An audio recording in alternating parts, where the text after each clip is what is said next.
அனைவருக்கும் கணித வணக்கம். இப்போ பார்க்க போகிறது 7ஆம் வகுப்புக்குரிய கணக்கு 3ஆம் பருவம் பயிற்சி 5இல் 1ல் 11வது கணக்கு பார்க்க போகிறோம். தரவுகள் 12 x 28 ஆகிய தரவுகளின் சராசரி 18 எனில் எக்ஸின் மதிப்பை காண்க அப்படின்னு சொல்லி கொடுத்துருக்காங்க. தரவுகள் கொடுக்கப்பட்டிருக்கு, சராசரி எவ்வளோன்னு கொடுத்துருக்காங்க. நடுவில் இருக்கிற அந்த எக்ஸோட மதிப்பை கண்டுபிடிச்சு போடணும்.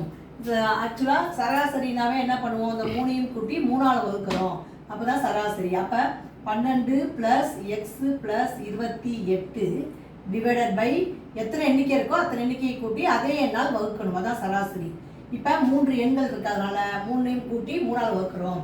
எவ்வளோ கொடுக்கப்பட்டிருக்கு, 18ன்னு கொடுத்துருக்காங்க. இப்போ அடுத்த ஸ்டெப்பு 12 + x + 28 ஈக்குவல் இந்த 18 அப்படியே போட்டுக்கிறோம். கீழே இருக்கிற 3 வலது பக்கம் கொண்டு போகும்பொழுது பெருக்கலுக்கு வந்துடும். 12ஐயும் 28ஐயும் கூட்டினால் 40 + x ஈக்குவல் 18ஐயும் 3ஐயும் பெருக்கினால் 54. இப்போ x இஸ் ஈக்குவல் 54. இந்த 40 வலது பக்கம் கொண்டு போகிறோம், -40. 54ல் 40 கழிச்சோம்னா 14. அப்போ therefore எக்ஸின் மதிப்பு ஈக்குவல் 14. இந்த கணக்குக்குரிய விடை என்ன அப்படின்னு பார்த்தீங்கன்னா எக்ஸினுடைய மதிப்பு 14. புரிஞ்சுங்களா?